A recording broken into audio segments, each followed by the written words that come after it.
Hace 500 años, las comunidades Amish del centro de Europa desarrollaron un método de compostaje que transformaba residuos orgánicos ordinarios en el fertilizante más potente que un huerto puede recibir, en exactamente 21 días.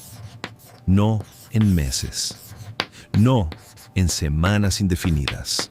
21 días con una precisión que sus practicantes transmitieron de generación en generación sin necesidad de escribirla, porque los resultados eran tan consistentes y tan visibles que nadie cuestionaba el proceso.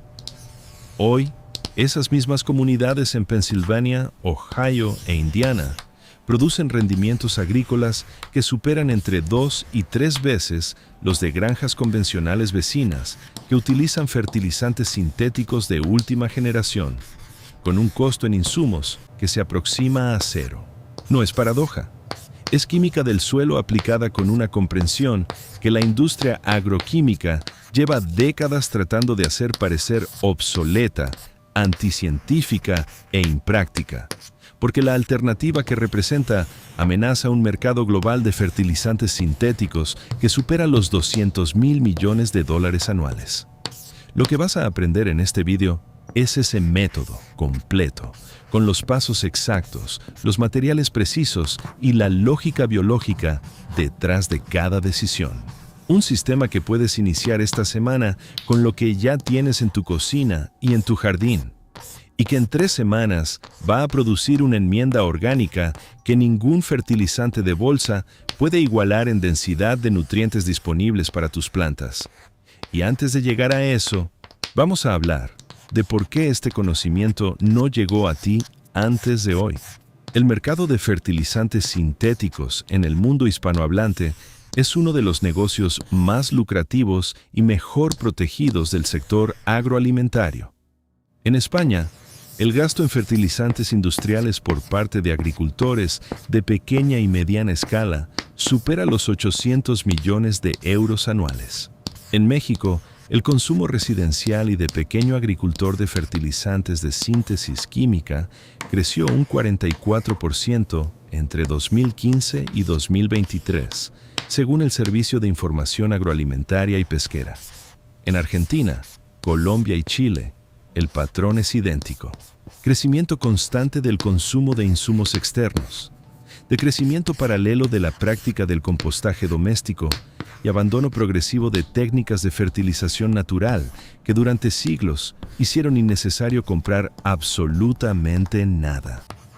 Ese desplazamiento no fue accidental. Fue el resultado de décadas de estrategia comercial sistemática que operó en 3 niveles simultáneos. En el nivel académico, los planes de estudio de agronomía de las universidades latinoamericanas y españolas fueron progresivamente orientados hacia la agronomía de insumos, donde el conocimiento del suelo vivo fue reemplazado por la química de macronutrientes solubles. En el nivel institucional, los programas de extensión agraria gubernamentales, muchos de ellos financiados parcialmente por las propias empresas agroquímicas, promovieron el uso de fertilizantes sintéticos como símbolo de modernización y productividad. En el nivel cultural, la práctica del compostaje fue reencuadrada como actividad marginal, poco higiénica e incompatible con la agricultura seria. El resultado es que hoy, la mayoría de las personas que cultivan un huerto doméstico o gestionan una pequeña parcela, consideran que necesitan comprar fertilizantes para obtener resultados, cuando la biología del suelo, correctamente activada, puede producir exactamente los mismos resultados, o superiores, a partir de materiales que en cualquier otro contexto se consideran residuos. Aquí está la lógica científica que hace posible el método Amish de 21 días y que es importante comprender para aplicarlo correctamente. El compost no es simplemente materia orgánica descompuesta. Es el producto de un proceso biológico activo protagonizado por microorganismos, principalmente bacterias termófilas y hongos descomponedores, que transforman estructuras orgánicas complejas como celulosa, lignina y proteínas en humus estable, ácidos húmicos y minerales en formas directamente asimilables por las raíces de las plantas. La diferencia entre un compost de calidad y un compost mediocre no está en los materiales de partida. Está en las condiciones que se crean para que esos microorganismos trabajen a su máxima velocidad y eficiencia. Los tres factores que controlan la velocidad del proceso son la relación carbono-nitrógeno de la mezcla inicial, la humedad de la pila y la temperatura interna. Cuando estos tres factores se optimizan simultáneamente, los microorganismos termófilos pueden elevar la temperatura interna de la pila hasta entre 55 y 70 grados centígrados en las primeras 48 horas, manteniendo esa actividad metabólica intensa durante los siguientes 14 días y produciendo un compost maduro y biológicamente activo al final del ciclo de 21 días. A temperaturas inferiores a 45 grados, el proceso puede tardar entre 2 y 6 meses. La diferencia entre un compostaje de 21 días y uno de 4 meses no es el tiempo de espera, es la profundidad de transformación bioquímica alcanzada. La validación histórica de este principio aplicado de forma sistemática por las comunidades Amish está documentada en el trabajo del investigador agrónomo William Albrecht, de la Universidad de Missouri, cuyos estudios de suelo publicados entre 1938 y 1957 comparaban la composición mineral y biológica de suelos de granjas Amish con suelos de granjas convencionales equivalentes en el mismo condado. Los resultados, reunidos en el volumen The Albrecht Papers, publicado en 4 tomos por Acres USA entre 1975 y 1992, mostraban que los suelos Amish tenían entre 2 y 4 veces más materia orgánica activa, entre 3 y 5 veces más actividad microbiana medible y niveles significativamente superiores de calcio, fósforo y micronutrientes disponibles en comparación con suelos de granjas convencionales de la misma región, con fertilización química intensiva. Albrecht documentó específicamente que las comunidades Amish de Ohio y Pensilvania utilizaban un método de compostaje en capas con volteo periódico que mantenía temperaturas internas superiores a 60 grados durante al menos 10 días consecutivos, condición que él identificó como el umbral crítico para la síntesis de humus de alta calidad. Su trabajo fue ampliamente citado en la comunidad científica durante la década de los 40 y luego progresivamente marginado de los planes de estudio universitarios a medida que la agronomía de síntesis química fue ocupando el espacio académico central. La validación científica contemporánea llegó a través de estudios de microbiología del suelo publicados en la revista Soil, Biology and Biochemistry en 2016, donde un equipo de investigadores de la Universidad de Wageningen en los Países Bajos analizó la densidad y diversidad microbiana de compost producido mediante el método de volteo activo de ciclo corto en comparación con compost de ciclo largo sin gestión activa. Los resultados mostraron que el compost de ciclo corto con gestión activa de temperatura contenía entre 7 y 11 veces más unidades formadoras de colonias bacterianas por gramo, una diversidad de géneros microbianos significativamente superior y una concentración de ácidos húmicos 3 veces mayor que el compost de ciclo largo. Aplicado al suelo en dosis equivalentes, el compost de ciclo corto producía incrementos de producción vegetal medidos entre el 180 y el 240% en cultivos de hortalizas de ciclo rápido. 300% de aumento en producción. 0 insumos externos. 21 días de proceso activo. Esos son los números que Monsanto y sus equivalentes en el sector agroquímico no quieren que sean el punto de partida de tu conversación sobre fertilización. Antes de pasar al proceso concreto, una pregunta que merece un momento de reflexión genuina. Si ya has intentado hacer compost alguna vez y no obtuviste los resultados que esperabas, lo más probable es que el problema no fue el concepto, sino los parámetros. La relación carbono-nitrógeno incorrecta, la humedad insuficiente o el tamaño de la pila inadecuado son los 3 errores que hacen que el 90% de los intentos de compostaje doméstico produzcan resultados mediocres. Lo que vamos a ver ahora elimina esos 3 errores desde el inicio. Si en algún momento del proceso tienes una duda específica sobre tu situación, déjala en los comentarios.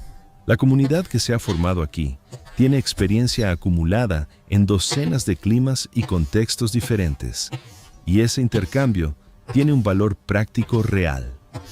El método Amish de 21 días requiere los siguientes materiales de partida. Para la fracción rica en carbono, necesitas materiales secos y fibrosos como paja, hojas secas, cartón sin tintas, madera astillada o restos de poda triturados.